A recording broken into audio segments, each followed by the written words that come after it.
your grandkids are going to? Grandkids are gonna fuck. I want to keep playing with this Yeah, tone sure. a little more.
Hello. Oh my god, that hair, that beautiful hair. Look at it all sticking up, standing at attention, full of energy. On a Monday morning in January 26th, 8:03 a.m.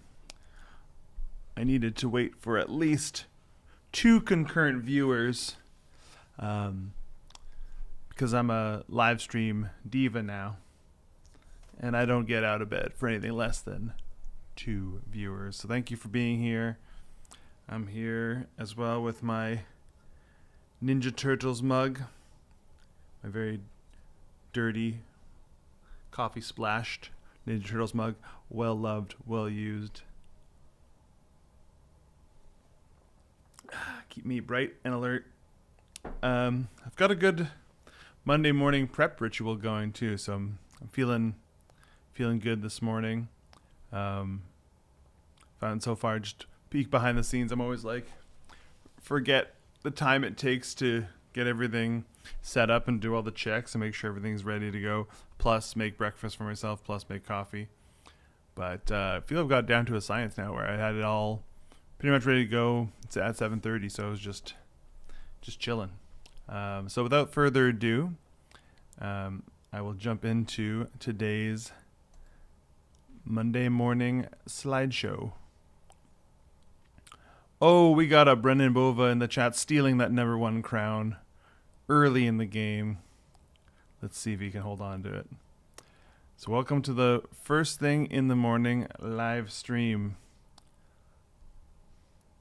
Loading first thing in the morning, EXE, initializing motivation protocols. indexing priorities. So, streaming today and streaming for the next 2 weeks. Then we're skipping a week, taking family day off, and coming back on February 23rd. So, pretty consistent schedule. I'll be probably knowing by next week what March is looking like for streaming. But it should be pretty similar. Trying to go, at least 3 weeks at a time without taking little breaks. Be as consistent as possible. All right, well, and that's about it. That's all I have to say before giving my disclaimer and jumping into today's slideshow. So, disclaimer, about anything I say on this stream, just know that I'm just some guy. If you learn something, cool. I'm not claiming to have all the answers. I'm going to tell you what I'm interested in and what I've been trying. It might not work for you. I don't even know if it works for me, which I find sometimes this disclaimer is very funny when I'm talking about something like cartoon robots. Like I have to make sure, hey, don't try this at home. Don't think about cartoon robots without the proper equipment. So I've been, I sneak peeked this at the end of one of my last streams last year. I was talking about cartoon supercomputers, and I kind of hinted that I'm also going to be looking at cartoon robots. The reason for both these things is I'm, developing some stuff that I'm working on right now that involves both the cartoon supercomputer and cartoon robots. And first of all, I think it's fun. First of all, to look into this stuff. I like just like making lists and analyzing things that I love. But of course, the purpose is to sort of see what's been done and to really break down the cliches. And some interesting things is like sometimes the cliche isn't as well worn or isn't as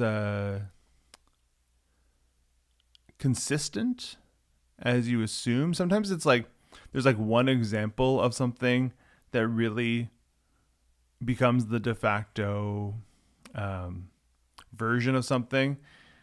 But when you actually go down and look through actual examples, there's a lot more slight variations in those ideas and cliches.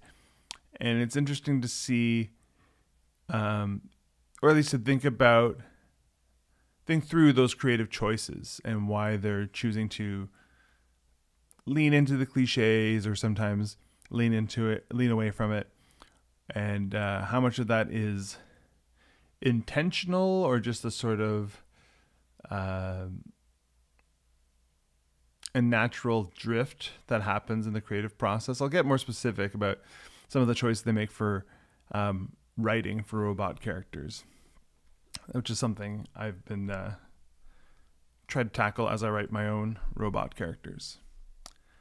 So, of course, robots in cartoons come in all shapes and sizes, but I'm not so much interested in, the complex mechs. I'm not that interested in like the more nanotechnology or the super advanced liquid metal robot. I'm interested in a very specific range of robot, and I'm lumping them all together into what I just call retrofuturistic, because I feel that's kind of what it's all based on. Both because some of the stuff actually is, I think retrofuturistic now is an aesthetic. That's like the mindset of it is, let's think about the future like they thought about it in the 50s. Like, let's intentionally like take the optimism of, suburban 2-car garage, all the new appliances, like, and the promise that one day like there'd be a machine that would solve every single problem in your life, in a very I think now the promise of that is all this, like the at least the texture of it, the aesthetics of it are like invisible technology, or at least like very sleek, unobtrusive technology. It's like a lot of screens and like the cloud, but it's this idea of this very mechanized technology, of contraptions, and basically the clankers, the buckets of bolts. So it's stuff that if it were to break, a bunch of springs and wires and screws would pop out of it. So it's now that promise of technology solving everything is very much microchips and Wi-Fi. And instead of adding on parts to solve something, it's like reducing things to simplicity. But I like the sort of, the Rube Goldberg hinges and clamps and stuff. So that's the kind of, and I find that lends itself really well to animation, to cartoons specifically, that kind of robot. So I feel like the robots in Futurama are a good like distillation of a lot of these tropes across the many robots they have in that show. But a few common things that work best for the cartoonified robot are to have pipe limbs, usually like, because it's very much like the noodle arms of early Fleischer and Disney cartoons, and they'll have pipe arms with like these sort of lines down them. They'll have appendages that are not quite hands or feet. You see, Bender has these little domes for feet, and he has things that look pretty much like hands, but often it's like they'll have clamps or something like that. One that is a great go-to is to have a torso that has a door on it, because that can be a great place to pull props out of, and to open up and show some visual metaphor of what's going on inside the robot character. Often their eyes or mouth are screens that display their mouth or eyes, and a lot of these I think about in terms too of the ways animation solves for complexity in character design with economic choices. So, the gloved characters in old cartoons, partially where the benefit of that is that they can separate the hand from the arm and have them in different layers. Same thing for Hanna-Barbera, having the necktie break up the body and the head, that lets them separate those elements. So similarly, robots lend themselves really well for this because they are made of components. So breaking up the appendages from the limbs is a way of saving that, but also the display screen for eyes and mouths.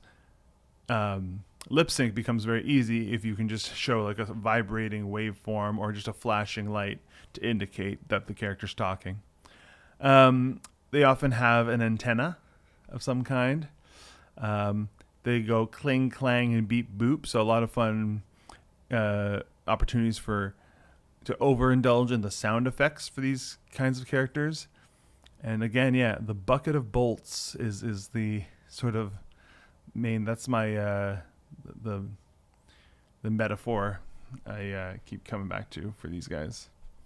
It's this idea that as they stomp around, they're heavy metal and there's things jostling around inside them. So this is one of the earliest bucket of bolts I could find. And I want to look more into this character because I've seen different versions of him or different takes on him. But I think this is his origin. And it's where they're on the moon. And this guy's name he's the Master Cylinder. And when he introduced himself, he says he's king of the moon. Okay, so he's royalty, self-described at least.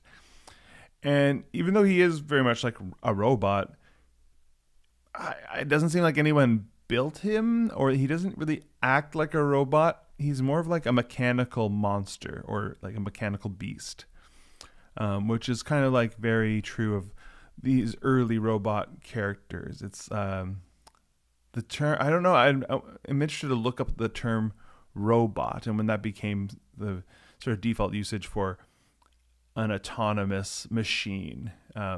Because even I can remember, like, I think in the Fleischer Brothers Superman cartoons, there's like a robot, but they call it a mechanical monster. So that might not have been a catch-all term at that point. Characterization-wise, he's very arrogant, obviously. He just calls himself King of the Moon. Very violent. He wants to tear him to pieces. He's evil. But he talks normal. So no...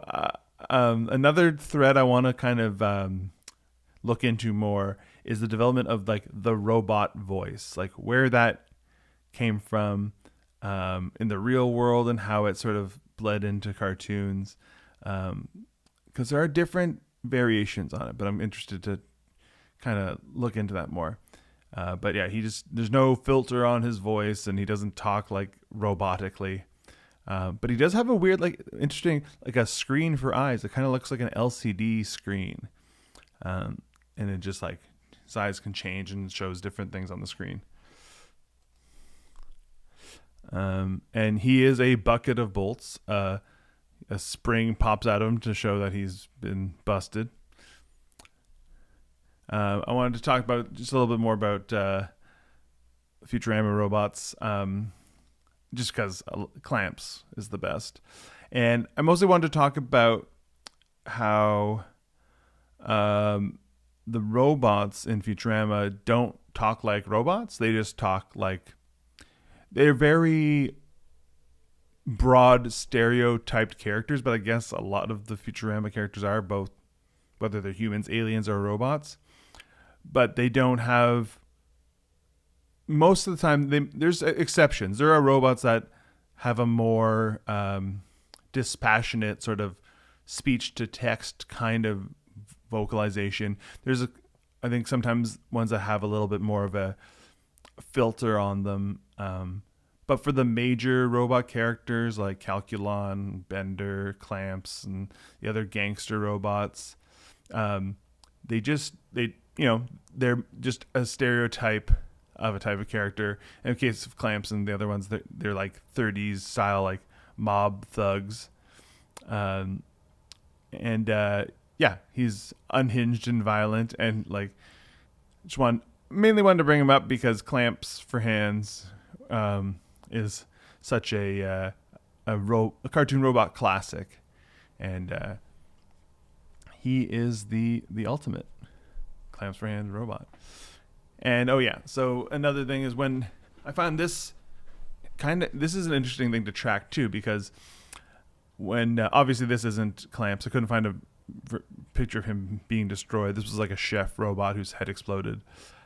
But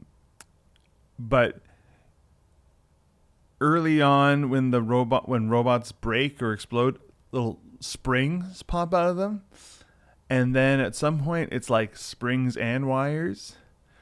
And then it's just wires. Like springs inside of robots, like just sort of phased out in cartoons. You don't really see that anymore because it doesn't really make sense. When I guess it's like the difference between them being like mechanical or electronic, you know. And at some point, those two sort of could coexist, but it's all wires now, baby.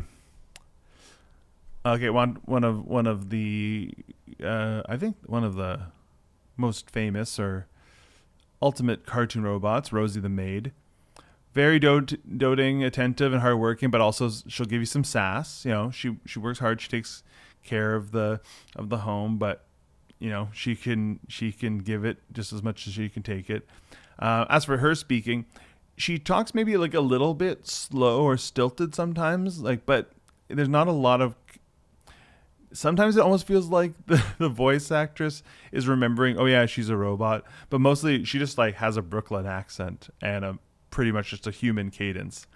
But her voice is filtered a little bit to make it sound like it's coming from a radio. So it does have that little like robotic feel to it. And then her antennas will beep and flash for emphasis on some of her dialogue.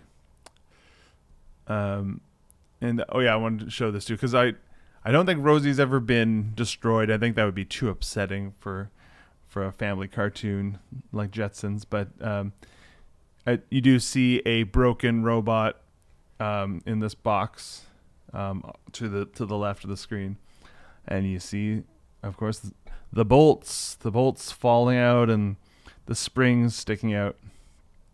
So, but you also see the robot next to Rosie has wires and an electrical plug. So we're sort of in that in-between zone with electrical wiring and the more mechanical gears, bolts, gauges, and springs type robots. I also wanted to mention, just because I love this character design, is Mac, who's Rosie's boyfriend. I think it's like the superintendent for the apartment building's robot helper, and he is definitely so.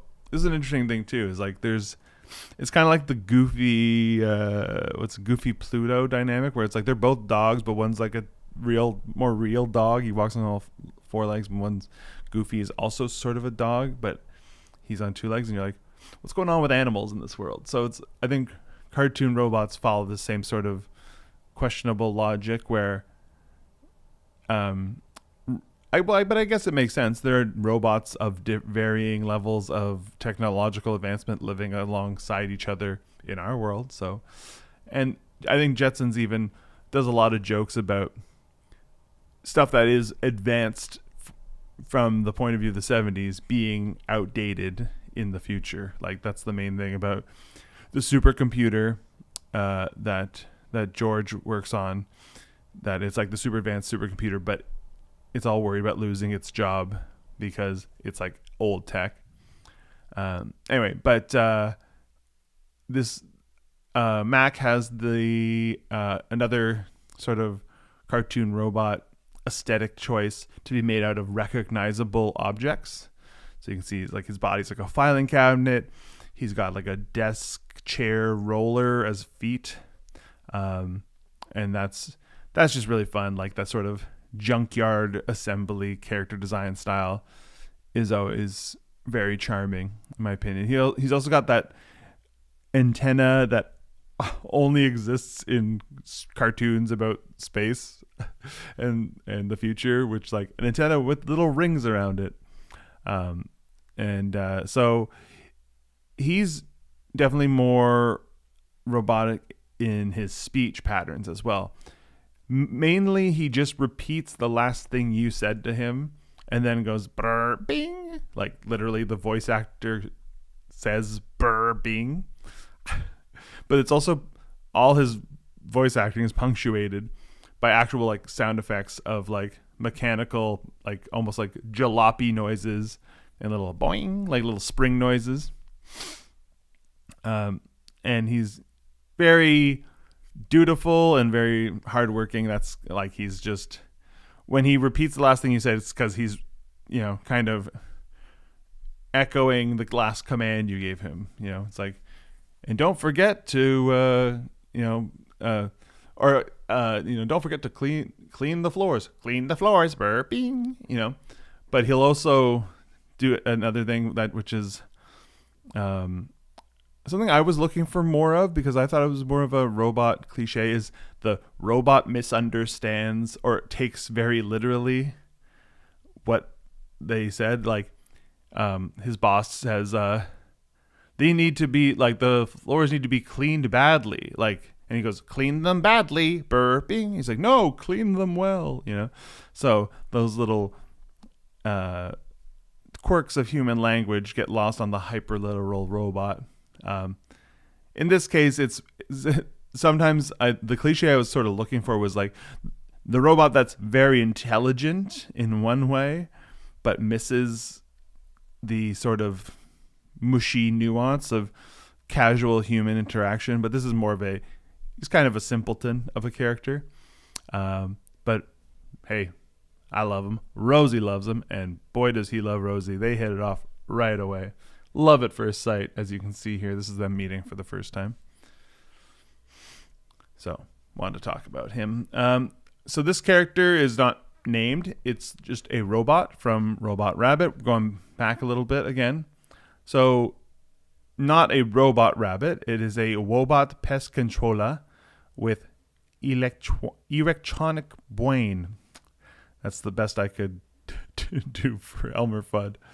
Elmer Fudd ordered this robot and assembled it himself, which is pretty. I didn't know I guess it had pretty good instructions, but he ordered it from Acme because he couldn't catch bugs on his own. So he got this robot, put it together, and then he feeds it a picture of a rabbit, and then it knows to find rabbits. So it is very much the chugging, sputtering, clanking robot. Maybe that's because Elmer Fudd didn't follow the instructions quite well, but maybe that was just the limitations of the time. Not a named character, also doesn't speak, and doesn't really have a human personality, except for having the hots for robot girl bugs. So no one's immune to the charms of cross-dressing Bugs Bunny. Not even a mindless machine. So I just wanted to show a couple of these, like close up with the clank arm, which can retract into the pipe, and a boxing glove comes out, and the digging apparatus arm is cool. Up in the corner, you can see when he falls for robot girl bugs. I don't have a picture of robot girl bugs. It's not very convincing. It's literally like a bucket on his head and a wig or something. But also you can see inside the robot, you see all those, the more mechanical, less electronic kind of robot. Of course, that was like of the times. The wheels and cogs and belts. And then you can see sort of, Bugs throws a wrench inside of him, and it makes him fall apart comically until he's horrifically destroyed. Like, he literally becomes a bucket of bolts by the end, and he's dumped on Elmer Fudd's doorstep by Bugs, who walks away saying, one of these days these scientists are going to invent something that'll outsmart a rabbit. And it's very prescient. I think they have now outsmarted rabbits with the latest robots. I want to get into the sort of robot version of a character. So it's like a character that exists in the show, and this is how they make him look like a robot. This isn't Mr. Krabs. He didn't turn into a robot. This is a robot suit made by Plankton in one of his schemes to get the secret formula for Krabby Patties. So yeah, I was just like looking at this, and basically they just throw one quick way to get a robot look is to throw these little. Oh, you're right. I said no mechs. This counts as a mech. Plankton is Shinji, and he's inside the Ava. But yeah, quick way to take a character design, make it robotic, is give him wheels for feet. That's a good one. Draw some panels with rivets in them, so like little squares and little circles within the squares. That takes you most of the way there. Hinges on the arms, classic. He's got the sort of mouth that is a screen. So yeah, this is Plankton in a robot suit. This is a funny spin on the formula, I guess. Plankton is inside the suit speaking for Mr. Krabs. And he's talking normally, like as normal as Plankton talks. But when you hear it come out as Mr. Krabs, it's still like, so, okay, Plankton's in there. He's talking in Plankton voice, saying everything the way he would say it. But then when you hear it outside, it's still Plankton's voice actor doing a sort of approximation of Mr. Krabs, but in a robotic way, speaking robotically and very stilted and choppy, even saying, there's a part where he actually is surprised, but the robot goes gasp, like says gasp instead of gasping. So there's some funny jokes there, just cutting back and forth between the robot and inside the robot. And yes, it does sputter, clank along, a lot of sound effects there, and there's an exhaust pipe that shoots smoke out of his butt, which is, of course, a great fart joke. And he's completely destroyed by the end. He has a coin-operated self-destruct mechanism that SpongeBob puts a coin into, and he's at least thoughtful enough to run back to his own restaurant to explode in a giant mushroom cloud. So, Plankton's not all bad. He's not pure evil. Also want to talk about characters that get turned into robots. So this is roboticized Uncle Chuck from Sonic the Hedgehog. This is Sonic's uncle turned into a robot by the evil Dr. Robotnik. So he's turning everyone into robots, and he got one of Sonic's family. One thing I mentioned in the supercomputer episode is the supercomputer that has a avatar for itself, or an emissary, or some sort of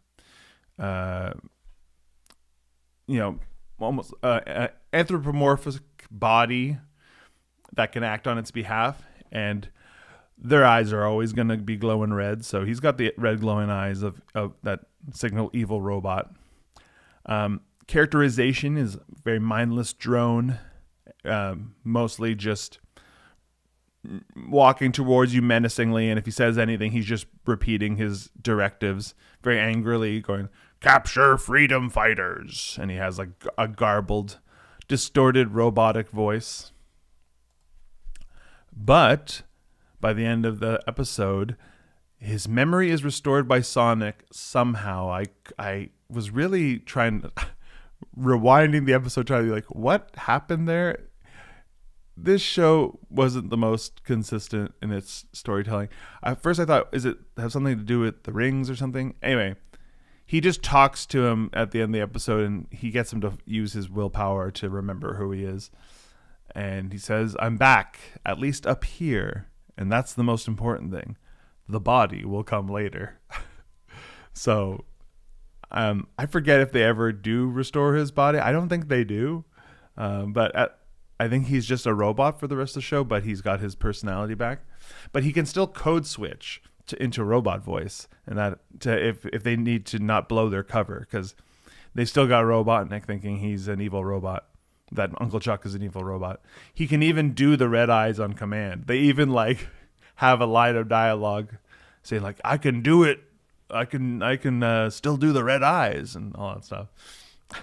So I thought that was a fun choice. He's a little less of the silly cartoon robot. I guess he's still very cartoony, but he's and a little bit more sophistication on those hinges. There's a cool you can see how it kind of fits together. It's a good. I like the designs of the robots in this show. They're cool. They're just enough to be like a unique spin on it that really fits in. That has a unique signature style for the Sonic world.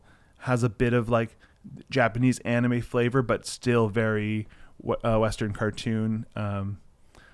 There's the things that are broken up and with lines and hinges, but there's little small choices that make them unique. Like the line on his belly there being a little, not just a straight line, but it's got a cool crook in it. And then the extra little panel on his head with a tiny panel inside. The way his ear fits on his head there is very Samurai Pizza Cats-ish. And yeah, it's good. It's fun to look at. Want to go to some newer examples. So I find when you get to, I guess, newer cartoons that are really tapping into a very bygone aesthetic. So it's these are cartoons, Loud House is very much a show that's paying homage to bygone era of cartooning and comic strip stuff. So you see a lot of these sort of anachronistic choices brought into a modern setting. So this is very much the hunk-a-junk robot, or the robot that's made with household items. This is Todd. This is Lisa's robot from the Loud House. This is the kind of a robot trope of the robot that's made by a precocious child genius. Again, recognizable items. So his chest is a speaker. He's got, I think, a fire extinguisher on his back, and his head's a pot, and then he's got just a calculator sort of taped to his forehead. So he talks very robotically and has a similar vocal intonation as Mr. Butlertron from Clone High, even down to the speaking a sentence and ending the sentence like this with the sort of like drop. And as for the dialogue choices, it's a mixture of naturalistic, like sort of sassy human dialogue, mixed in with there's some stilted, overly technical speech. He'll say error or speak things aloud like gulp, instead of, or saying gasp instead of gasping. Another character sort of in this wheelhouse is Nepter from Adventure Time. Great character. Built by Finn to throw never-ending pies at Jake's ugly face, but gets zapped by lightning and gets a mind of its own. So not even intentionally. Like, I think Finn just gets mad it won't work and then throws it outside the cave he's building it in, and it just gets hit by lightning and wakes up. And I just think this is such one of my favorite visual jokes of all time. Finn, when he built the robot, drew a face on the can as like the robot's face, but when it comes to life, its face is actually on the side of the microwave. That never gets old to me. So the voice by Andy Milonakis, he talks kind of robot-y. He's like, "Thank you for creating me, creator," and has like a little bit of a voice filter. But they're pretty loose on the technical stuff. So there's like sprinklings of technical language. So he'll say like, "I am eager to commence the creation and propulsion of pies forever, creator." Or he'll say, "My sensors indicate," like he'll throw that into a line every now and then. But mostly he just talks like a weird little guy, but has normal conversational vocab. So, okay, we're going to end on one that I'm like really into right now that I discovered through looking into cartoon robots. I had never heard this show before, but I love it. It is super in my wheelhouse. It's a Cartoon Network show, super short-lived, had one season, called Whatever Happened to Robot Jones. And I'm curious how many of you have heard of this, because it was new to me. It's about this robot kid in school. So he's like a robot that's sent to school to like learn about humans. And so he has just a bit about like kind of how he is on screen.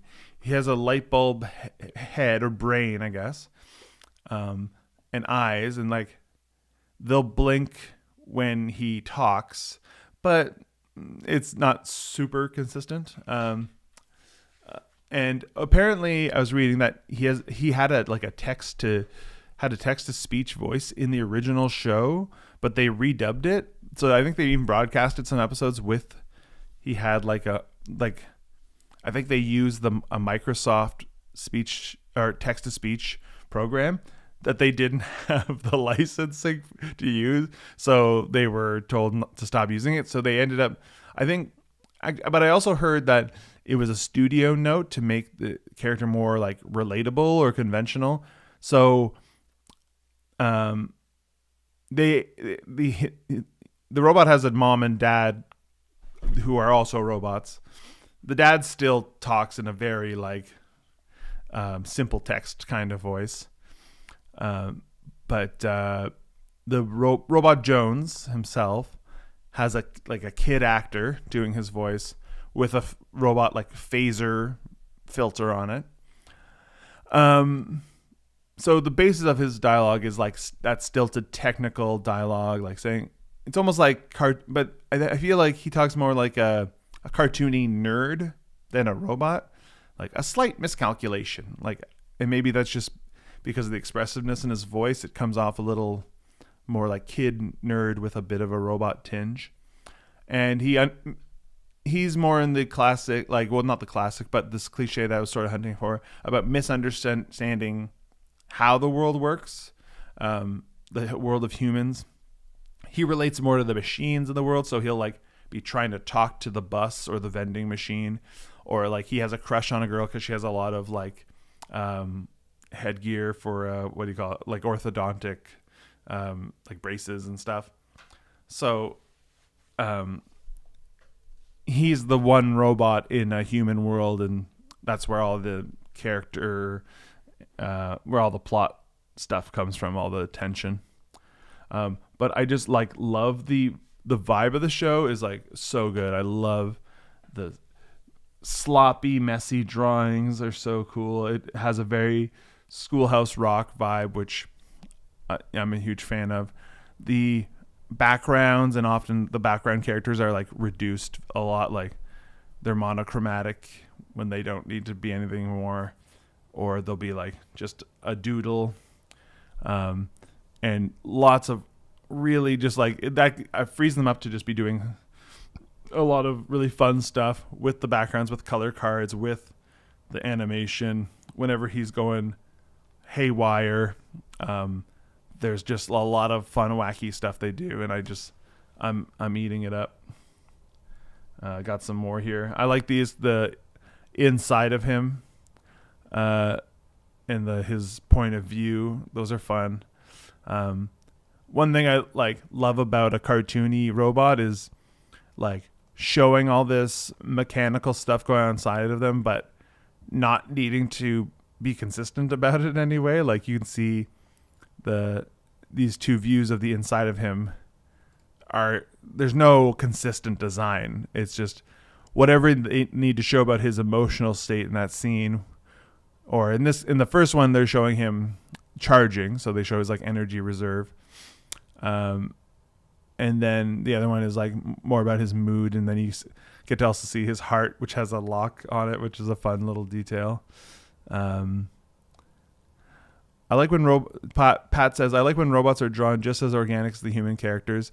Yeah, that's definitely a different area of cartoon robot. That's really cool. I like those looks too, and the stuff sort of kind of in between where it's like it kind of looks like a person in a robot suit, like the Mega Man type thing. But and Brennan says simple backgrounds remind me of UPA and J Ward. Definitely. Yeah, I'm a big fan of when backgrounds are sort of left a little impressionistic in the background. I think it's a great tool to sort of just let your characters shine and lean into what only animation can do, because you can't obviously, like, in live action, a set is a set, it's going to be there, so you don't have the tools to dial in. I guess you could put it out of focus, but it's different than just being able to stylize detail out of something. And yeah, and I love the sketchy lines and just fun, pure cartooning. Oh yeah, have these some more here. Yeah, I love they can just like when they're showing him thinking through his day, they just have his head floating there while computer chip stuff floats by in the background and all the information goes up there. I also like this robot that these two bully kids made to fight him. Very classic junkyard construction of a robot. All right, so final analysis. As for now, there's still a lot of stuff I want to look into, but a light filter on a voice can go a long way to making your character feel more robotic. Stilted intonation, so just like often it's just about odd choices or speaking awkwardly will make your character seem like a robot. And you can enhance that with some technical jargon, just making a few words very almost like instruction manual vocabulary. and having a few things that can blink and boop and make noise for added emphasis is great.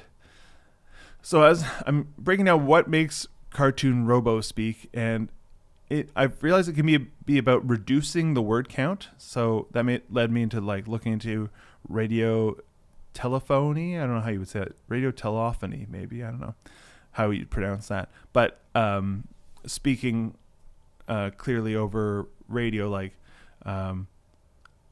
repeat, da da da da. Like you just like reduce things to the simplest word count. Like affirmative, you just like say one word.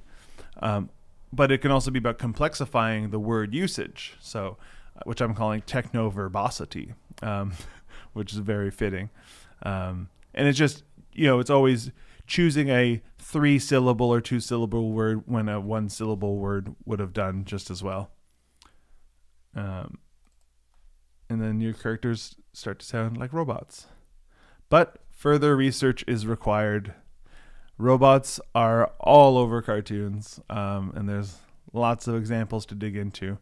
So this is just the beginning. So there'll probably be a Cartoon Robots Part 2 at some point, because I've just skimmed the surface here. And that's it for Cartoon Robots. Hope you enjoyed that. Why don't we draw a few of our own cartoon robots in a draw pile? I'm going to get that set up right now.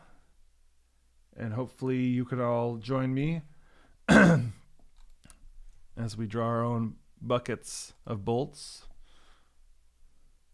So robots are definitely a thing I go to draw a lot. And I find it's because the way that you can really break a robot's body down into components lets you be more free in how because you don't really have to think ahead about how things are going to connect. You can just kind of like add the connection, add a ball or a socket or something to connect things and really be sort of improvisational. And then you can it's very easy to add that extra layer of detail onto them, because you can just draw a couple like extra lines or circles or panels. And it really weirdly adds to the appeal, very simply.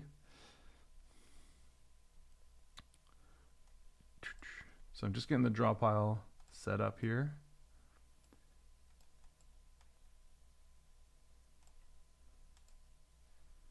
And then I will post, when it's ready, I'll post the link in the chat.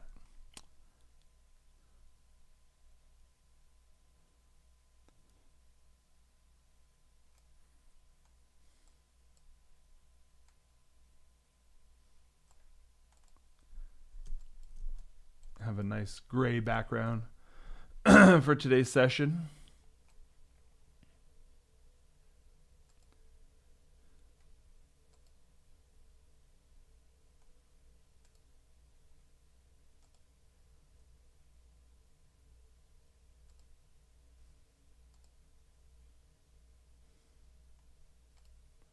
All right. Copy that, paste it in the chat. If I can, paste. There you go. Let me get myself switched over here. One sec.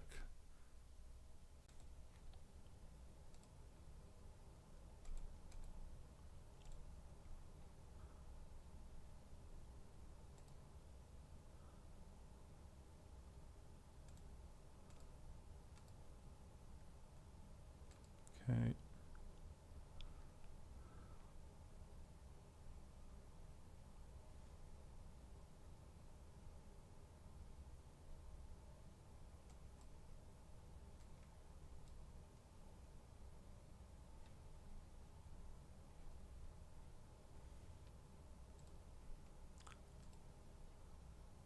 All right.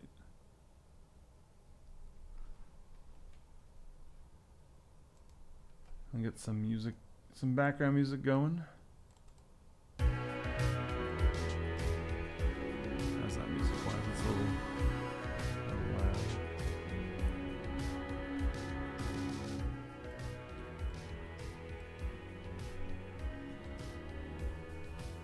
All right, so the link to the draw pile is in the chat. If you've never used draw pile before, it's software that you download to your desktop.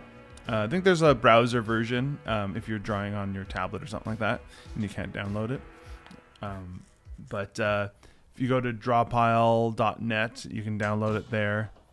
And once you've opened the software, you can go to session and then go to join and then copy and paste that link that I've put in the chat there. So yeah. Or you can just hang out and chat, or you can join me and draw.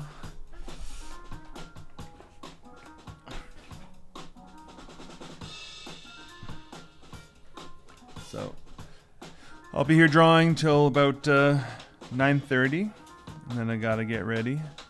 I don't know what it's like out there weather-wise, but I might let's see what's the temperature right now.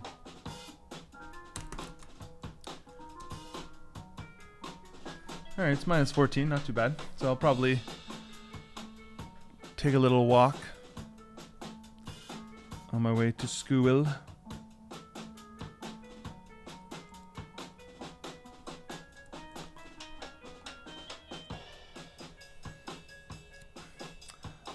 Right, I've also got to get a new notebook. I've been using my my notebook more these days because of school, and I finally filled the one I started almost a year ago. So there was a time where I was getting through them quicker. This one's lasted me quite a while, but it's another thing I've got to do on the way to school today.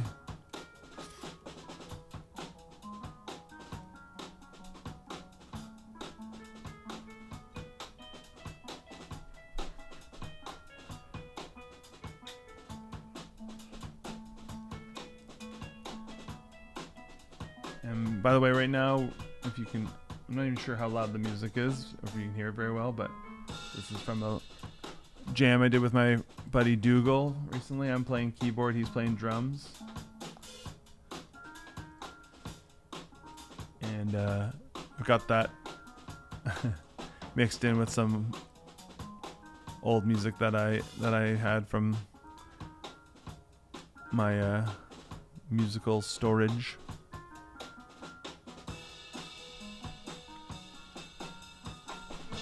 It's nice to start a new book even if you haven't finished the old one. I am such a stickler, or I have become a stickler, at least, for finishing a book.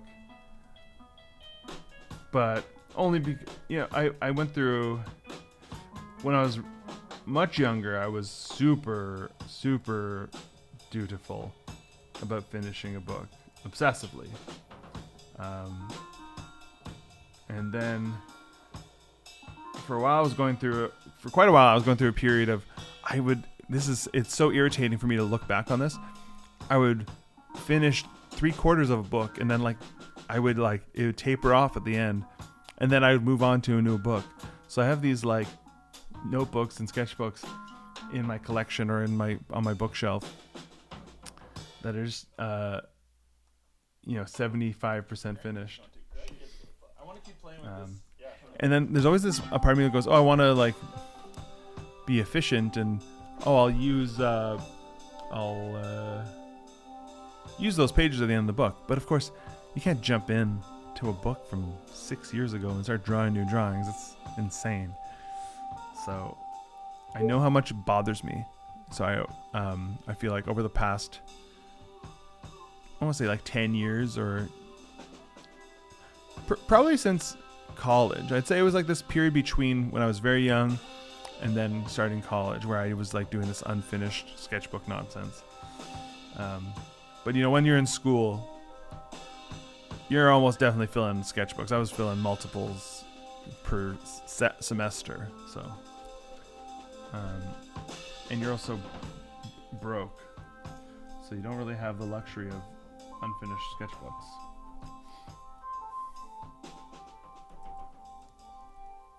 use it all.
Made his head too small, or his body too big. However you want to put it.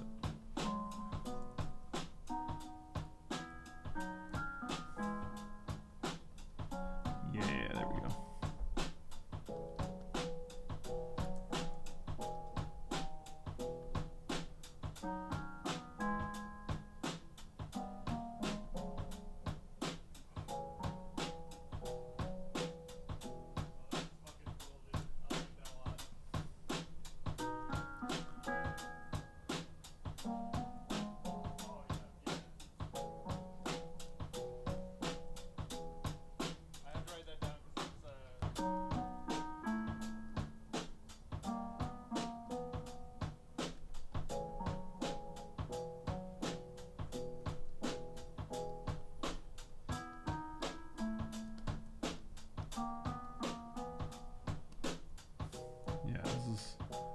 Really fun design to draw.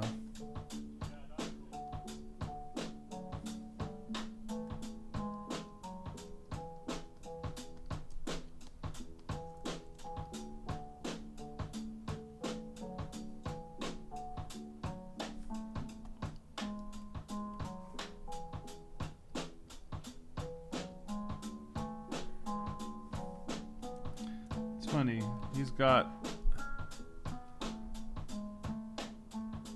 the ball and socket hinges for arms,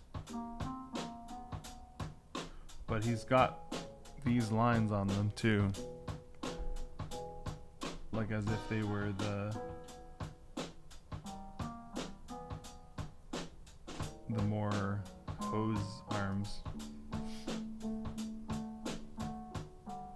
but he doesn't have them on his legs. I think his feet are a bit bigger too. Yeah, for sure.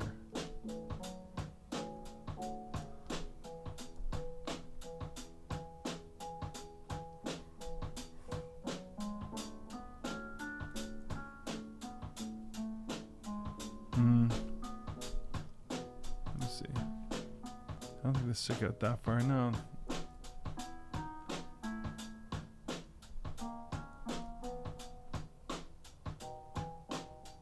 Something like that.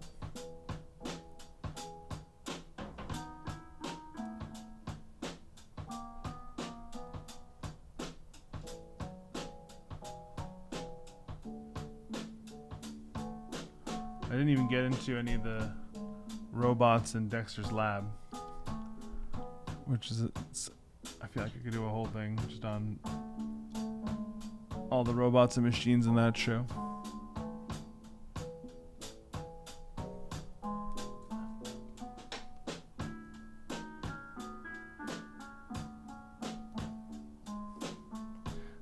said, there'll definitely be another slideshow about robots.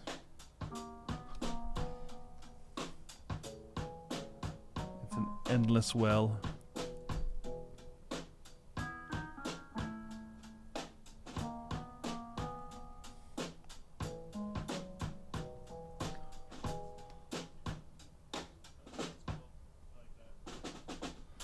Yeah. This character's so cool. I love him. Definitely gonna be watching more of this show.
No.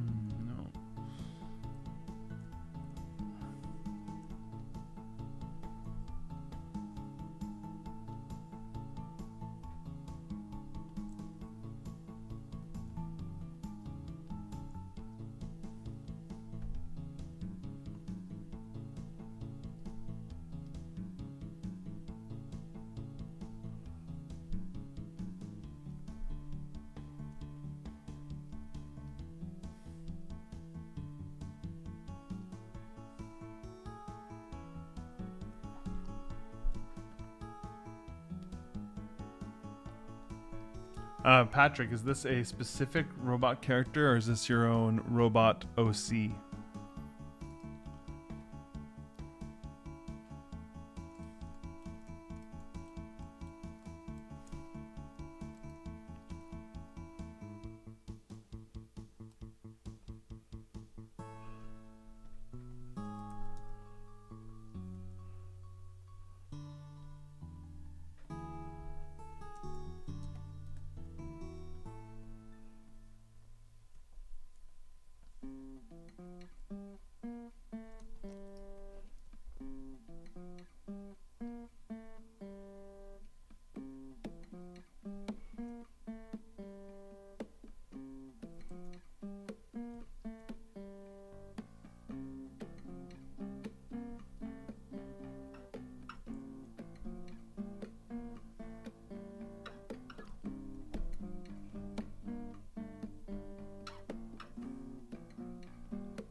It's just a fresh doodle off the dome. Nice. I'm going full. I'm in like research reference mode here. Just literally drawing straight from frames from this show. Just love it.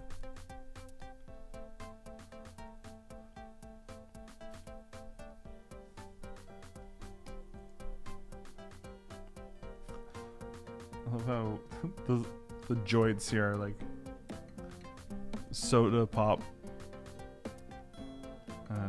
cups.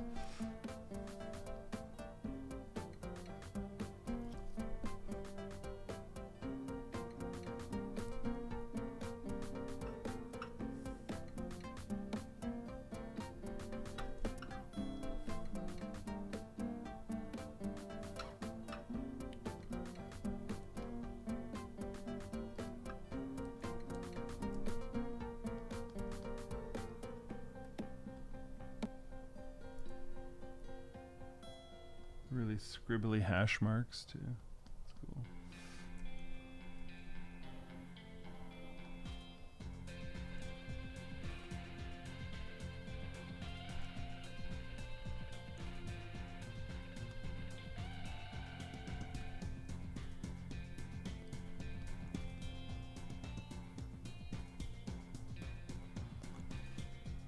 So I've been thinking about doing more live streaming when I'm drawing, other than these first thing in the morning ones, just, you know, from time to time, or maybe at a set time. I'm not sure when that would be, that are more specifically geared to just drawing on stream.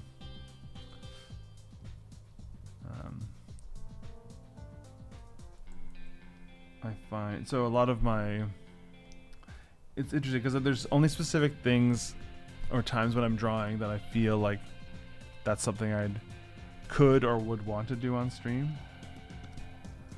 Like, for example, like, I don't know, when I'm drawing on the stream, I'm not really doing it for anything particular. It's just like warm-up drawing. And then, but maybe that's how I'll think about it. Like, maybe, because I've been starting to put some work into a new project where I'm drawing more, and it's not animation stuff. It's not like specific. I'm not animating, because I find that's a different thing too. Where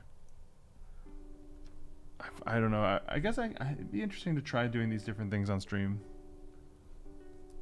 Yeah, it might be fun to have like just literally a stream where the point is I'm gonna make something on stream, and yeah, because I'm curious. I'm just, you know, because I'm realizing I'm just assuming that I would need that kind of focus. That would make doing it on live stream kind of difficult, but I don't know, it might be fun to try before I just assume that would be hard or not fun. One thing I thought about trying, and I'm definitely not brave enough to do this just yet, but I'd love to do this sometime, is to write and create a song on stream. There was a couple years back, I think in, like, I guess 2022 or 23, one of those years, I was starting my day almost every day, every weekday at least, by conceiving, writing, creating a song and recording at least a very basic version of it before I did anything else that day. And I usually spend about 45 minutes to an hour doing that on my iPad. In fact, a good amount of stuff, some of the stuff playing in the background are instrumentals from that time. I'd love to get back into that, but I find my schedule, I mean, I'm doing this first thing in the morning, and I guess I could fit in other days, but it's, I don't have as regular of a schedule as I used to, even when I was, like, last time I was freelancing. There's just more different stuff I'm doing, I guess. So I had a sort of, like, sort of pseudo-repetitive schedule enough that I could fit something like that, a ritual, every morning. Anyway, all that is to say, I feel like I'd have to get back into a groove of doing that to some extent before I'd be brave enough to then do it in front of people.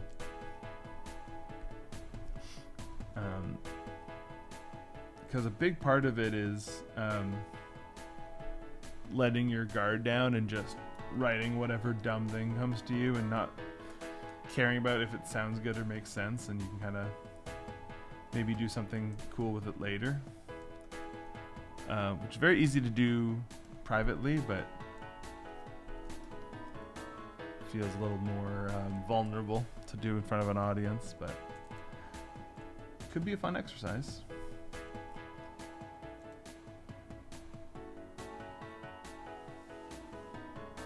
Yeah, off the dome like Harry Mack. I'm definitely not Harry Mack level. I can't just literally sing it into existence or rap it into existence. He is one of a kind, genius talent. Love that guy. And got very, very obsessed with his like Omegle videos where he would like surprise people with these mind-blowing freestyles. So cool. No, my approach would usually be, I mean, sometimes I could sort of riff some stuff into a song, but I think the most successful, repeatable approach I had was to generate a song title somehow, either just come up with something that I wanted as a song title. Sometimes I would get them generated by some sort of online phrase generator or word selector, just kind of like prompt me. Or I'd say more rarely I want to have a certain topic that would be on my mind that I wanted to write something about, but usually I was starting with clear mind, blank slate, and then getting something prompted and just running with that. And I would just open I have it actually, hear me.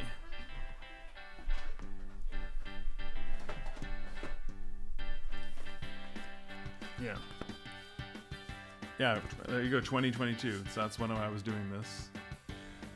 This this song book. And I would just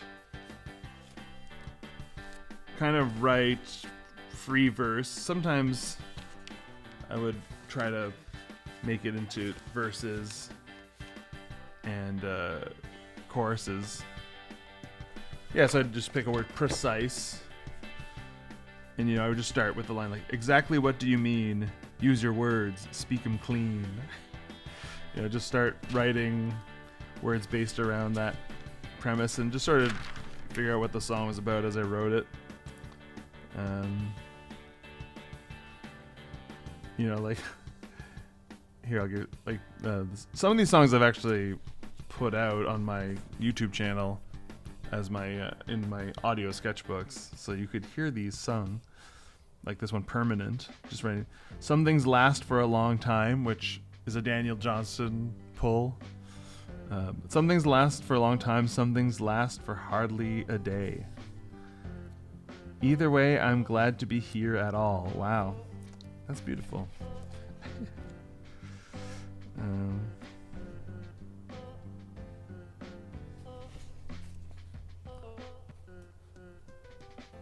Some of them, yeah, I'm seeing some here where I'm like, I think I riffed it and then would write it where I would tie down the language a little bit, where I would sort of freestyle, kind of semi-nonsense, or just not thinking too much about what the words mean.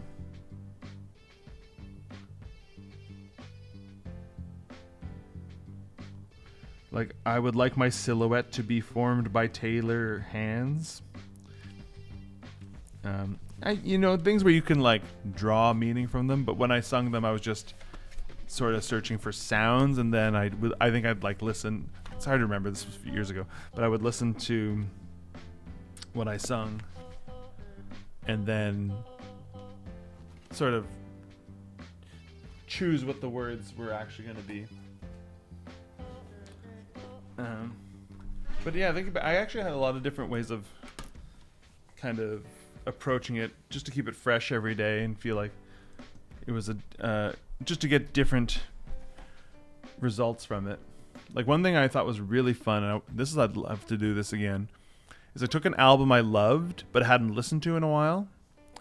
So in this one that I remember I did was Revolver by the Beatles, and every day I would just like riff on each song. So, I would like, without looking up how to play it, like there were different ways I did this. I would either, without looking up how to play the song, I would just start putting down the riffs, and of course I'd get them wrong, but then I'd kind of be like, oh well, and then it would just go to mutate because I would change it in my own thing, and then I would freestyle some stuff over top of it that was sort of based off of, like, there's things where you can hear it and go, oh, you stole that like line or that cadence from the song. One thing I did as an easy little hack for that experiment was I would take the chorus melody and make it the verse melody and vice versa, and that would be enough of a change that then it would like then mutate into its own thing.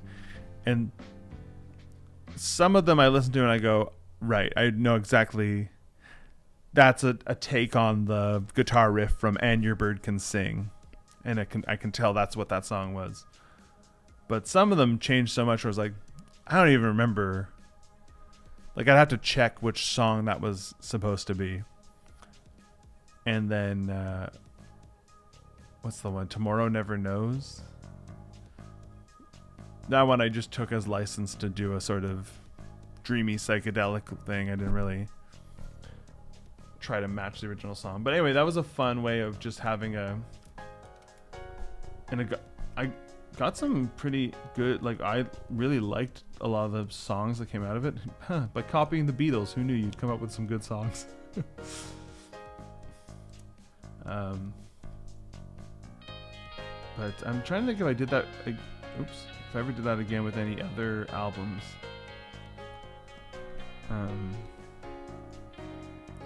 Oh, you know what? Yeah, okay. I started doing it with Murmur by R.E.M., their debut album. And it was diminishing results. I just didn't find it as, like, maybe I just got to do it with Beatles albums exclusively. Maybe there's only certain bands that really works with. All right, I'm gonna do a little bit more drawing before I gotta go. I'm gonna do some Nectar.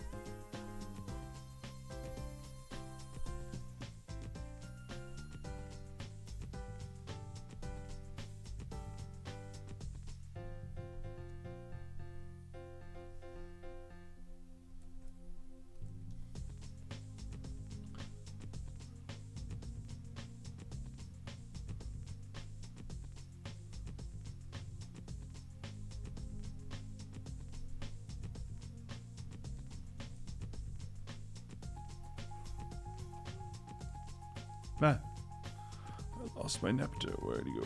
There we go.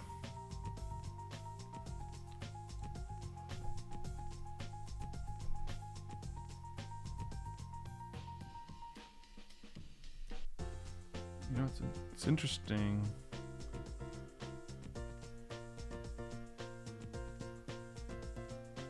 I'm like figuring out something through this that whenever I would draw this kind of thing, the cartoon can that had been opened with a can opener, I would like make it buzzsaw shape, but this shape makes a lot more sense.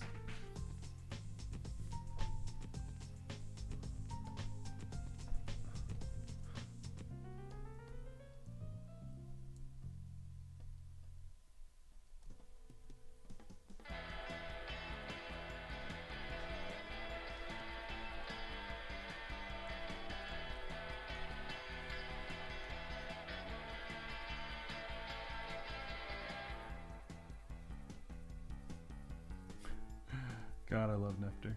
What a great character.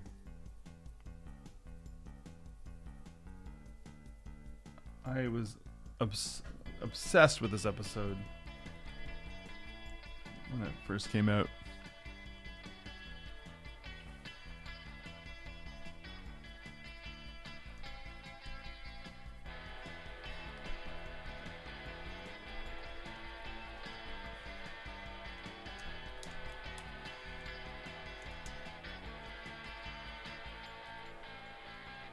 do you rotate again?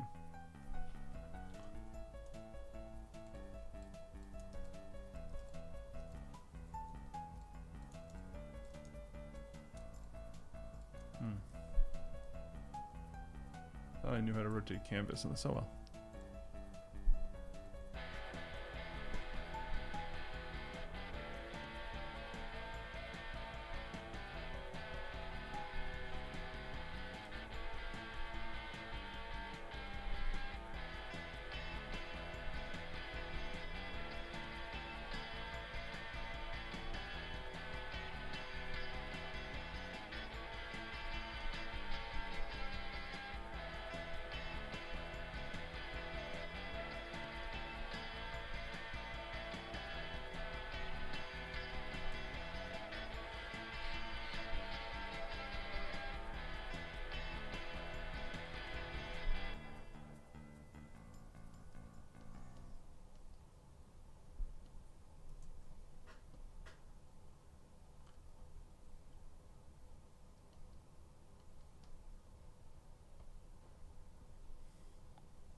Oh my god, I love this design. The microchip just taped to the front.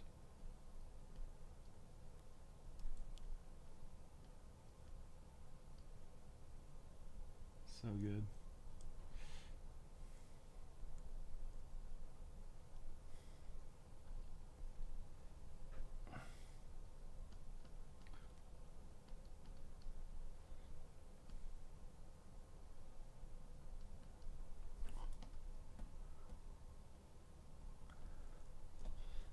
I still remember the song.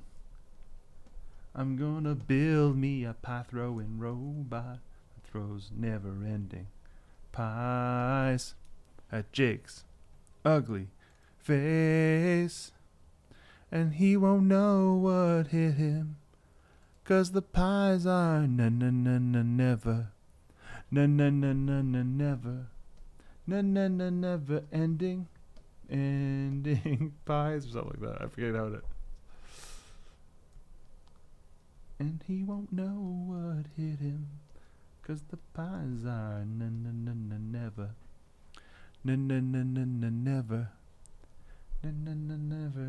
ending. It's never ending pie throwing time.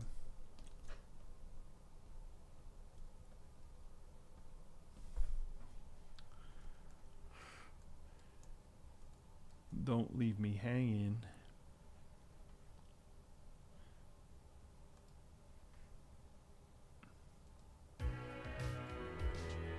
I'm gonna color in my robots.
Only got 5 minutes left.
Your grandkids are gonna take the shit. I want to keep playing with this. Yeah, sure. A little more.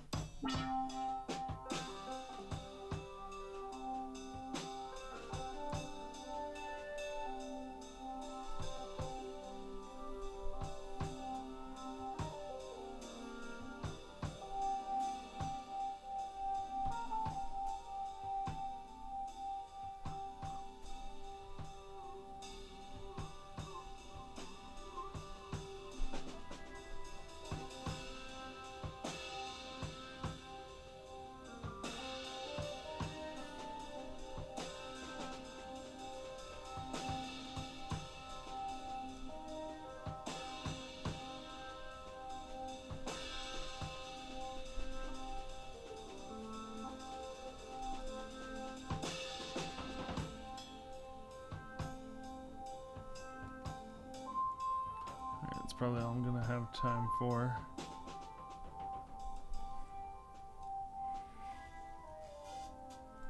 But I like this Robot Jones fan art.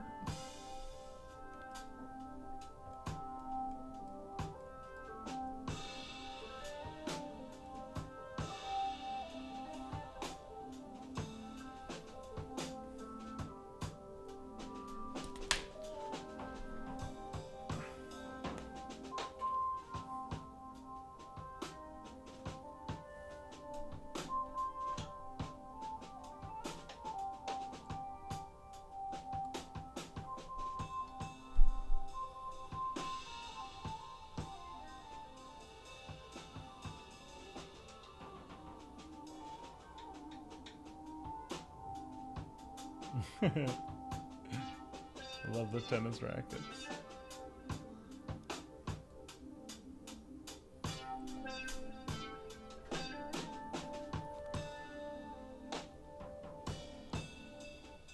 Dice Heart. Hello. Got here just in time for the end. Yeah, we start pretty dang early. But I was talking about maybe doing drawing warm-up streams outside of just the Monday morning thing. So, because I like this part of it and want to do more of it. And yeah, it's I think I don't know about. I do want to try actually kind of making something and finishing something on stream. But I at least find it's a good way to kind of get in the zone to do some warm-ups or some reference drawings at least. Some drawings from reference, rather. So yeah, that'll be it for today's stream, but stay tuned to find out. You can follow me on Instagram. First of all, it's Spend More. That's where I will. If I do intend to do more live streams, I'll be announcing it there. But aside from that, you can find me here I was gonna say Saturday morning. I'm too cartoon pilled. Monday mornings at 8 o'clock to 9:30. Kicking the week off. Appreciate all you have been dropping by for them and matching my Monday morning energy. It's very nice to have some friends to hang out with on a Monday morning. Start the week off right. All right. Yeah, that's it. Adios. Have a great week, everybody. Goodbye.